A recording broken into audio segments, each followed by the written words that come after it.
Hay nombres en México que todavía provocan escalofríos cuando se mencionan en voz baja, nombres que evocan una época de violencia, poder absoluto y terror silencioso.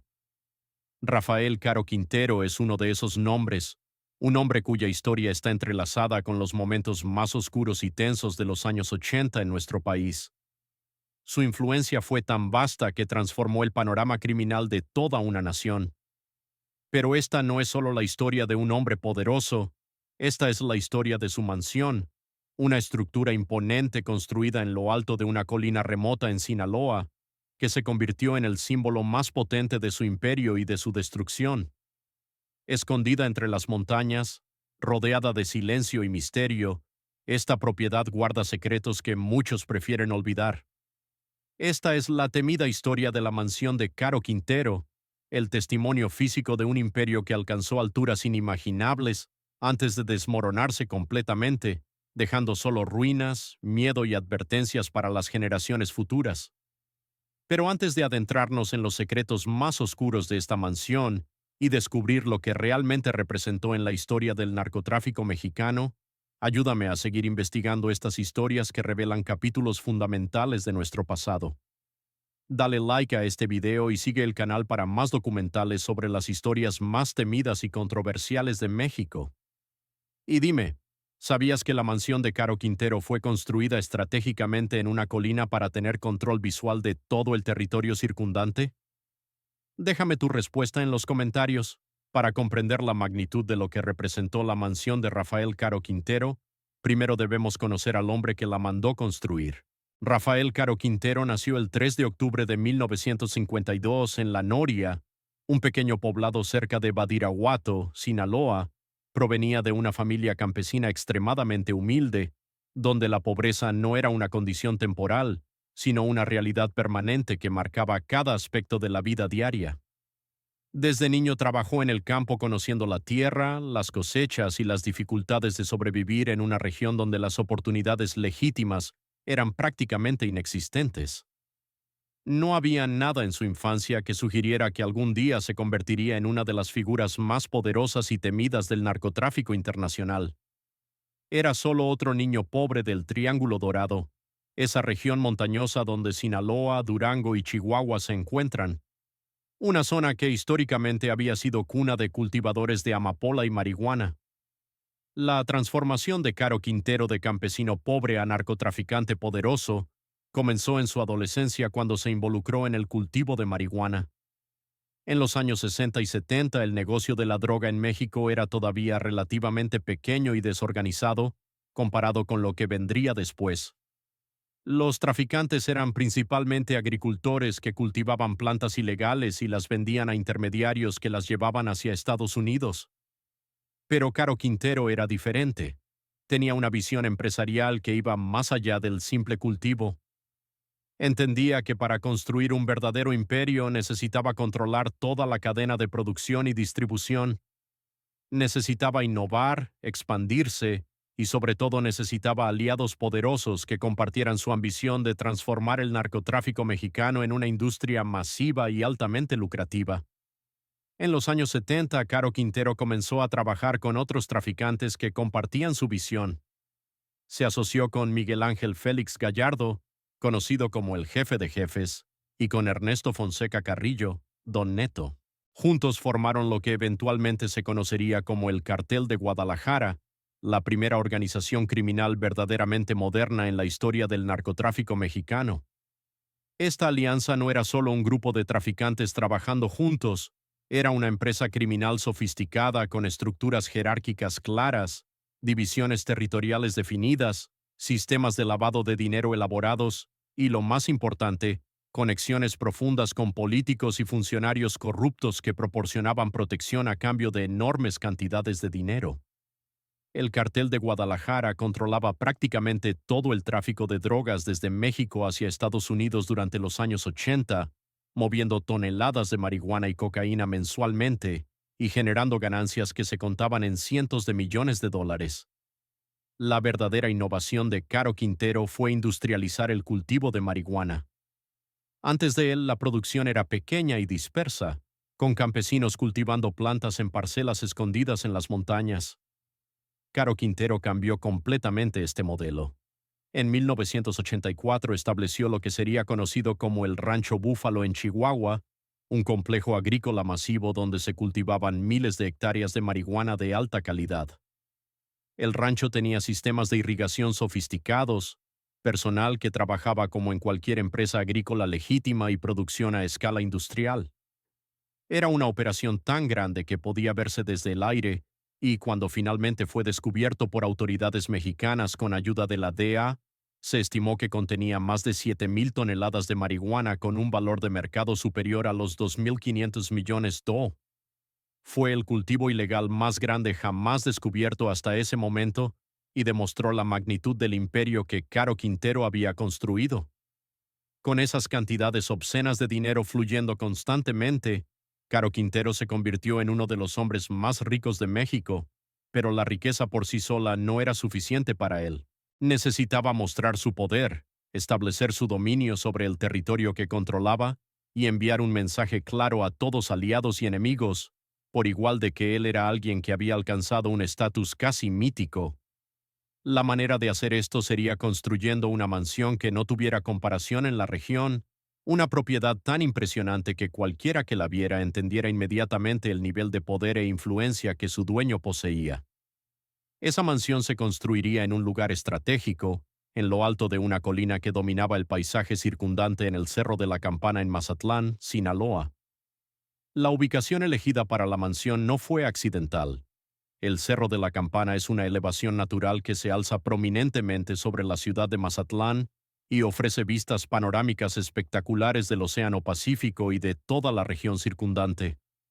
Desde lo alto de esta colina se puede ver todo lo que se mueve en los alrededores, cualquier vehículo que se acerca, cualquier movimiento sospechoso. Era una posición defensiva perfecta, casi una fortaleza natural desde donde se podía controlar visualmente el territorio. Las carreteras que llevaban a la cima eran estrechas y empinadas, fáciles de vigilar y difíciles de subir sin ser detectado.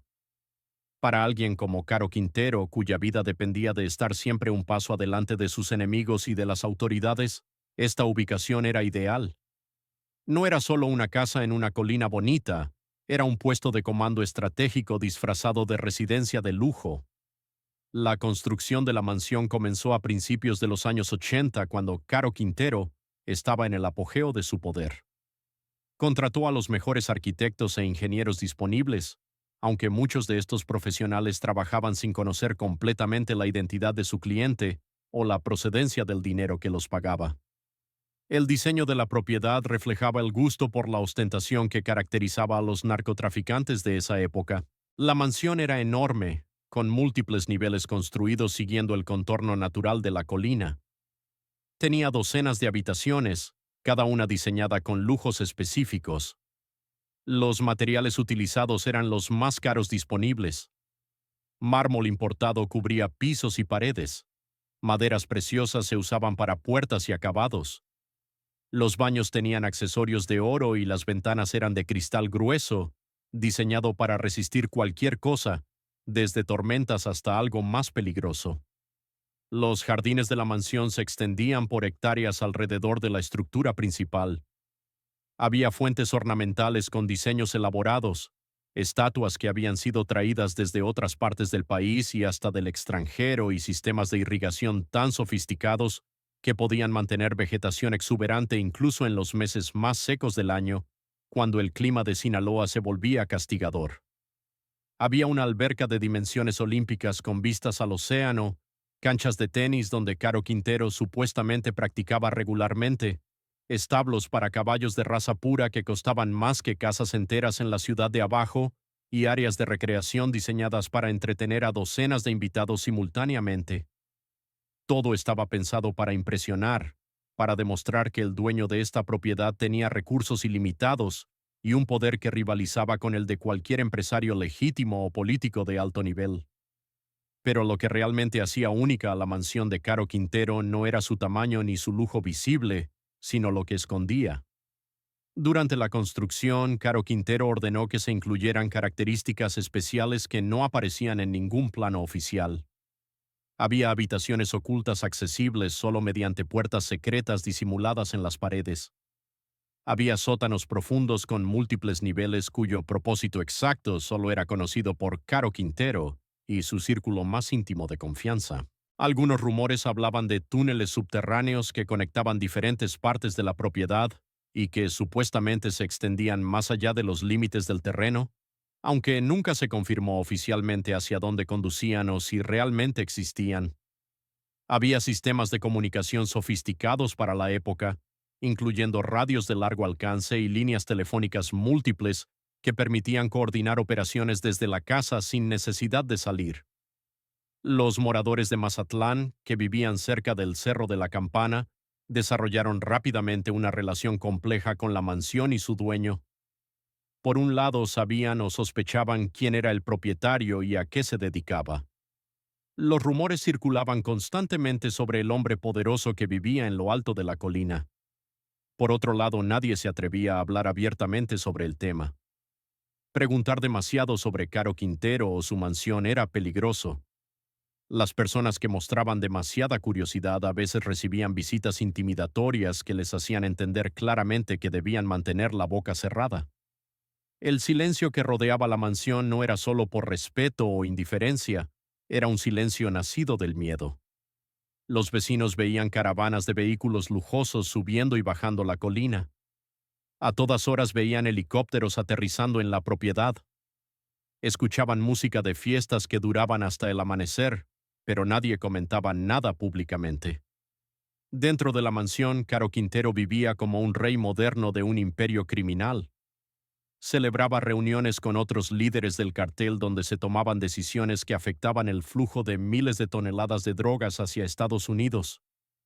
Recibía a políticos corruptos que venían a cobrar sus pagos por proporcionar protección y a negociar los términos de su colaboración continua. Organizaba fiestas legendarias donde el exceso era la norma. El alcohol más caro del mundo fluía libremente, había entretenimiento de todo tipo. Los invitados incluían desde celebridades del espectáculo hasta empresarios que buscaban lavar dinero a través de negocios legítimos. Todo sucedía bajo el manto de secreto que protegía la colina, lejos de miradas indiscretas, en un espacio donde las leyes normales parecían no aplicar. La sensación de poder que Caro Quintero experimentaba en su mansión debe haber sido embriagadora. Desde sus ventanas podía ver la ciudad extenderse abajo, sabiendo que controlaba gran parte de lo que sucedía en esas calles. Podía ver el océano y pensar en las rutas marítimas que usaba para transportar drogas. Podía mirar hacia las montañas y recordar los campos de cultivo que alimentaban su imperio. Era literalmente el rey de todo lo que podía ver desde su trono en lo alto de la colina. Esta sensación de invencibilidad, este sentimiento de estar por encima de cualquier autoridad o ley, es lo que eventualmente contribuiría a su caída. Porque cuando alguien se siente tan poderoso que cree que nada puede tocarlo, comienza a tomar riesgos que antes habría evitado. Los rumores sobre lo que realmente sucedía dentro de la mansión fueron creciendo con los años. Los vecinos hablaban en voz baja sobre vehículos que llegaban en medio de la noche con personas que nunca volvían a ser vistas saliendo. Comentaban sobre gritos que ocasionalmente se escuchaban provenientes de la propiedad, sonidos que quedaban sin explicación.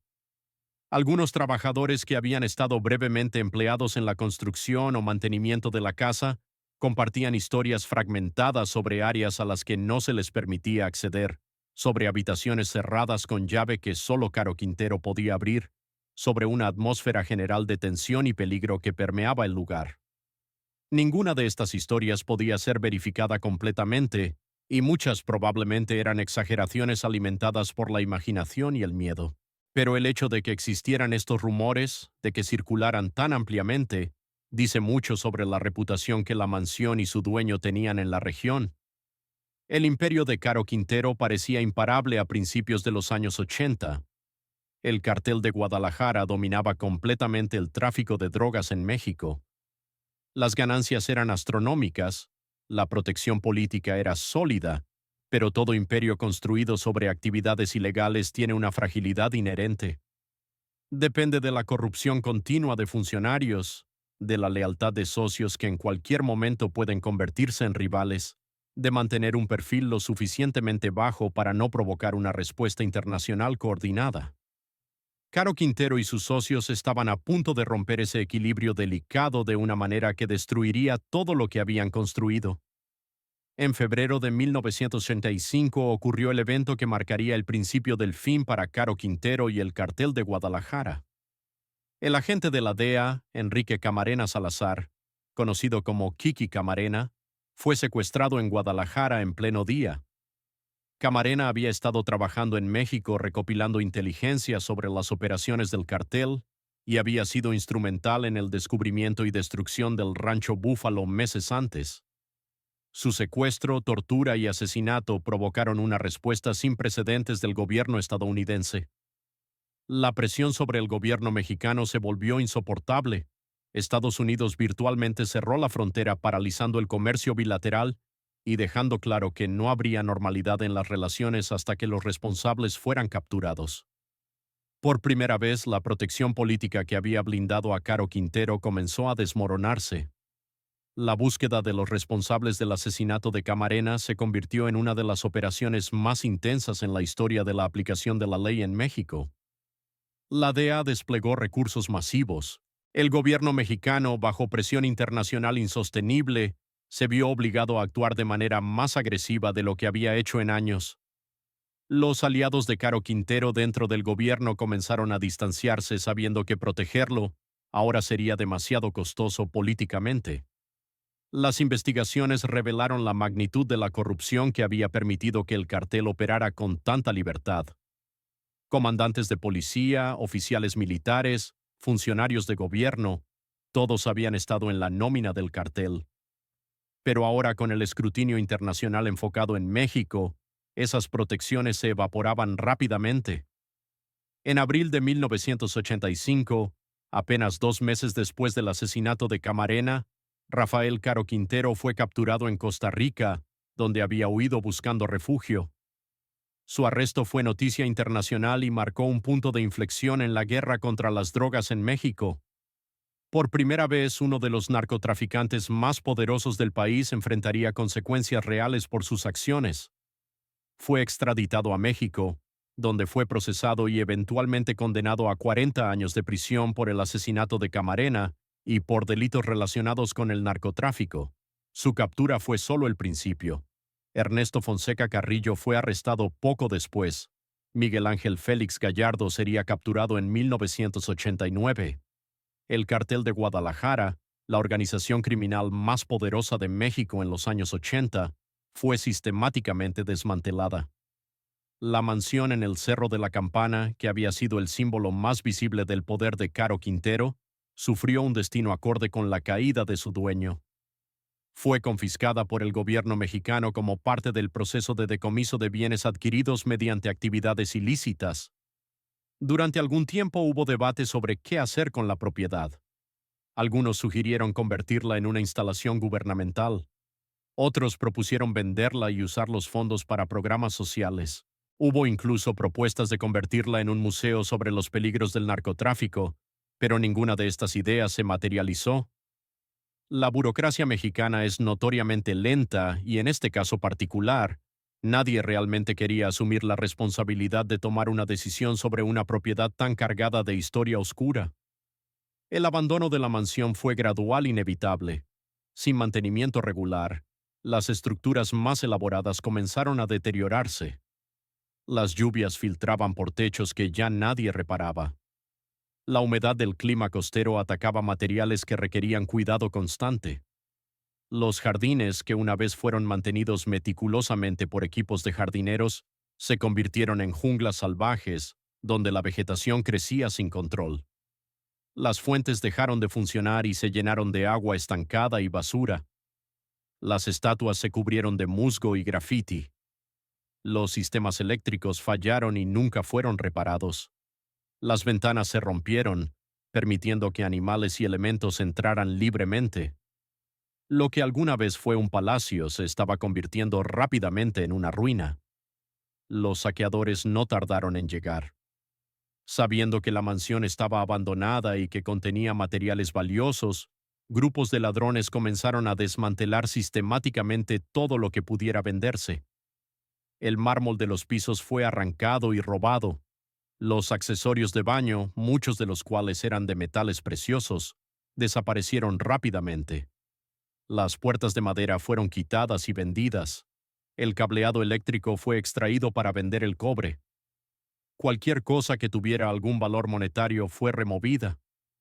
En pocos años solo quedaba el esqueleto arquitectónico de la estructura, un cascarón vacío de lo que había sido. La mansión abandonada se convirtió en una leyenda urbana en Mazatlán.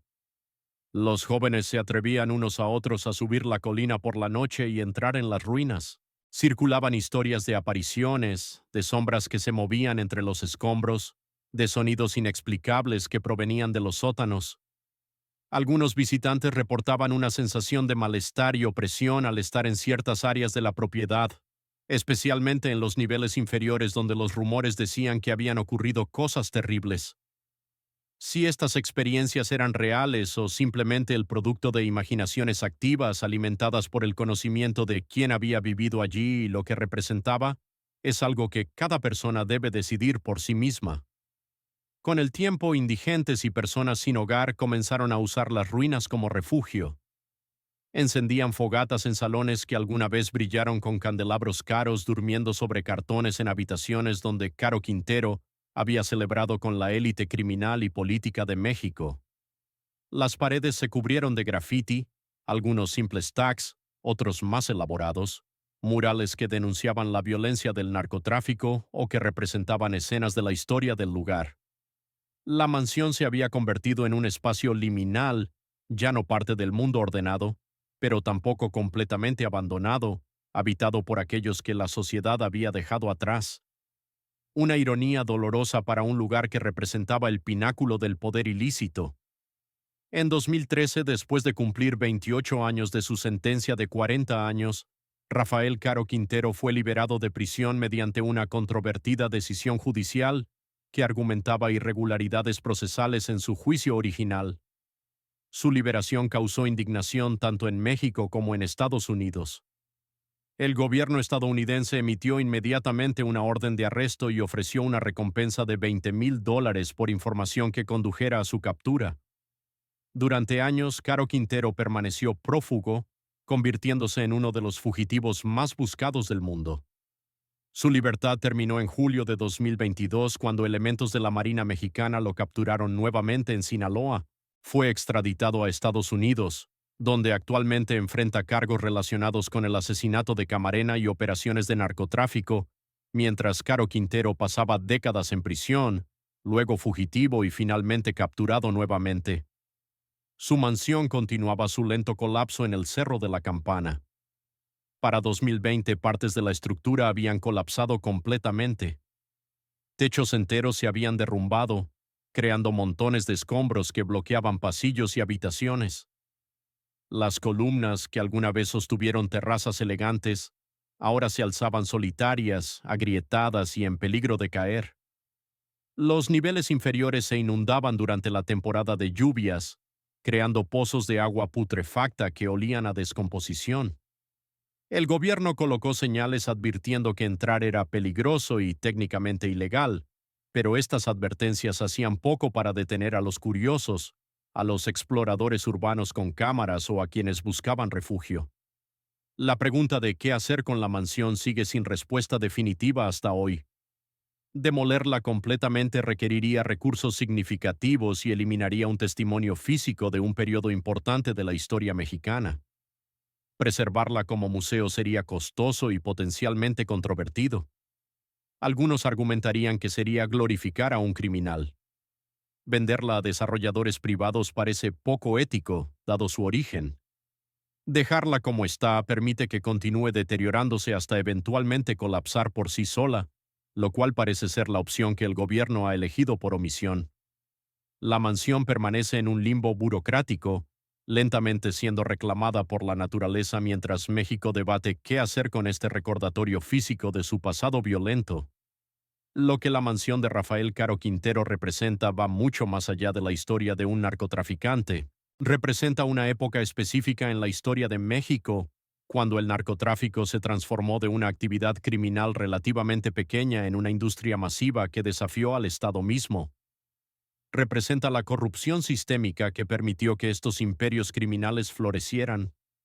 Representa las vidas destruidas, las familias destrozadas y las comunidades aterrorizadas por la violencia del narcotráfico, y representa la naturaleza temporal del poder construido sobre actividades ilícitas. Por más alto que Caro Quintero subió, por más poderoso que se volvió, eventualmente cayó y su mansión cayó con él. Los psicólogos que han estudiado el impacto de lugares como esta mansión en la memoria colectiva notan que las ruinas pueden ser más poderosas como símbolos que estructuras intactas. Las ruinas nos obligan a confrontar el paso del tiempo y la inevitabilidad de la decadencia. El lujo que Caro Quintero disfrutó durante años ahora es solo polvo y escombros. Su imperio de terror se redujo a historias susurradas.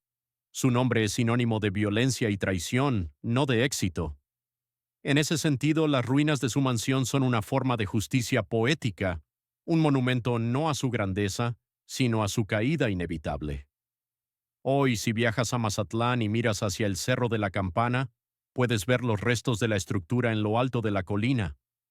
Desde la distancia, sin conocer su historia, podría parecer simplemente otra ruina abandonada. Pero para quienes conocen la historia, para quienes recuerdan la época cuando Caro Quintero era una de las figuras más temidas del país, esa mansión en ruinas representa algo mucho más profundo. Es un recordatorio de que el poder construido sobre violencia y corrupción nunca es permanente. Es un testimonio de las víctimas que sufrieron durante el reinado de terror del cartel. Es una advertencia para las generaciones futuras sobre los peligros de permitir que el crimen organizado crezca sin control. Los moradores actuales de las áreas cercanas al Cerro de la Campana tienen una relación compleja con la mansión. Para algunos es simplemente parte del paisaje, una estructura arruinada que siempre ha estado ahí en sus memorias. Para otros, especialmente los mayores que recuerdan los años 80, es un recordatorio incómodo de una época que prefieren olvidar. Algunos evitan hablar sobre el tema completamente, como si mencionar a Caro Quintero o su mansión pudiera traer de vuelta esos días oscuros. Otros, especialmente los más jóvenes, la ven con curiosidad, mórbida, un pedazo de historia criminal que pueden visitar y fotografiar sin haber vivido el miedo real que una vez inspiró. Las familias de las víctimas del cartel de Guadalajara, incluida la familia de Enrique Camarena, ven la mansión en ruinas con sentimientos profundamente complejos. Por un lado, su deterioro representa la caída del hombre que causó tanto sufrimiento. Por otro lado, es un recordatorio doloroso de que aunque Caro Quintero fue capturado y encarcelado, muchas de las preguntas sobre lo que realmente sucedió durante esos años nunca han sido completamente respondidas. Muchas víctimas del cartel nunca fueron encontradas. Muchos crímenes nunca fueron completamente investigados. La justicia, aunque se alcanzó en cierta medida, nunca fue completa ni satisfactoria para quienes más sufrieron. Rafael Caro Quintero construyó su mansión en lo alto de una colina, creyendo que sería su monumento eterno, un testimonio permanente de su poder y éxito. Pero como sucede con todos los imperios construidos sobre crimen y corrupción, lo que parecía indestructible eventualmente se derrumbó. Su mansión, que debía celebrar su grandeza, se convirtió en su lápida. Un recordatorio de su crimen en lugar de su logro. Las columnas que se alzan solitarias contra el cielo, las paredes cubiertas de grafiti denunciando la violencia, los salones vacíos donde el viento sopla libremente. Todo esto nos dice que el poder corrupto es fundamentalmente efímero. La estructura misma de la mansión se ha vuelto peligrosa con el paso del tiempo.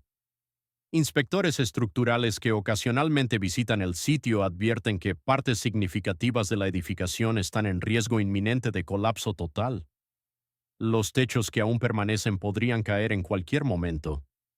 Las escaleras están debilitadas y quebradizas. Los sótanos inundados presentan riesgos de ahogamiento y exposición a aguas contaminadas. El gobierno ha aumentado las señales de advertencia y ocasionalmente patrulla el área para disuadir visitantes. Pero la realidad es que la mansión se está desintegrando lentamente y eventualmente colapsará completamente si no se toma alguna acción para preservarla o demolerla de manera controlada. Algunos activistas y organizaciones de derechos humanos han propuesto que la mansión sea oficialmente declarada un sitio de memoria histórica relacionado con las víctimas del narcotráfico. Argumentan que preservar el lugar no como un monumento a Caro Quintero, sino como un recordatorio de los costos humanos de la guerra contra las drogas, podría tener valor educativo. Podrían instalarse placas explicando la historia, no glorificando al criminal, sino honrando a las víctimas y advirtiendo sobre los peligros de permitir que el crimen organizado obtenga tanto poder. Hasta ahora estas propuestas no han recibido el apoyo gubernamental necesario para implementarse. Pero el debate continúa. La historia de la mansión de Caro Quintero nos enseña que los símbolos físicos del poder criminal eventualmente se convierten en símbolos de su fracaso. Cada narcotraficante que construye un palacio ostentoso cree que será diferente, que su imperio durará, que su poder lo protegerá. Pero la historia demuestra una y otra vez que este poder es ilusorio. El gobierno eventualmente actúa, los aliados se vuelven enemigos, las organizaciones se fracturan y los imperios caen. Las mansiones que debían celebrar el éxito se convierten en ruinas que advierten sobre el fracaso inevitable de seguir ese camino. Esta ha sido la temida historia de la mansión de Rafael Caro Quintero en el Cerro de la Campana en Mazatlán, Sinaloa.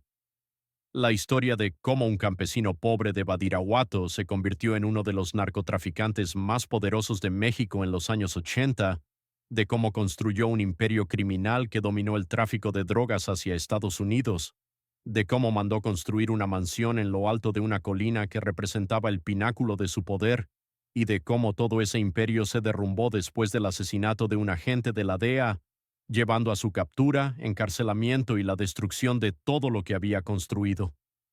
Esta mansión en el Cerro de la Campana no es solo un lugar abandonado, es la sombra de un imperio destruido y una de las historias más temidas del México moderno. Si esta investigación sobre uno de los símbolos más perturbadores del narcotráfico mexicano te ha impactado, ayúdame a seguir descubriendo estas historias que nuestro país necesita recordar. Dale like a este video y sigue el canal para más documentales sobre los capítulos más oscuros y controversiales de nuestra historia. Comparte este video con alguien que necesite entender hasta dónde puede llegar el poder criminal antes de derrumbarse. Y ahora, dime, ¿crees que la mansión de Caro Quintero debería ser demolida completamente, preservada como museo de memoria histórica o dejada en ruinas como está ahora como un monumento natural a la caída del poder corrupto? ¿Qué harías tú con este lugar si tuvieras el poder de decidir su destino? Déjame tu opinión en los comentarios porque esta pregunta sigue siendo relevante para México hasta el día de hoy. Este contenido es presentado con fines educativos y de entretenimiento. Toda la información incluida en este documental proviene de fuentes de dominio público, reportes periodísticos verificados y documentos históricos accesibles. Este video se produce bajo los principios de uso justo para propósitos de comentario, crítica y educación histórica. Las imágenes utilizadas son de carácter ilustrativo y representativo, no constituyen evidencia ni pretenden documentar eventos específicos. Ninguna información presentada aquí debe considerarse como afirmación absoluta de hechos no verificados. Este es un trabajo documental que busca examinar un periodo histórico importante de México con el objetivo de promover reflexión y entendimiento, no para glorificar actividades criminales ni para difamar a individuos. Yeah.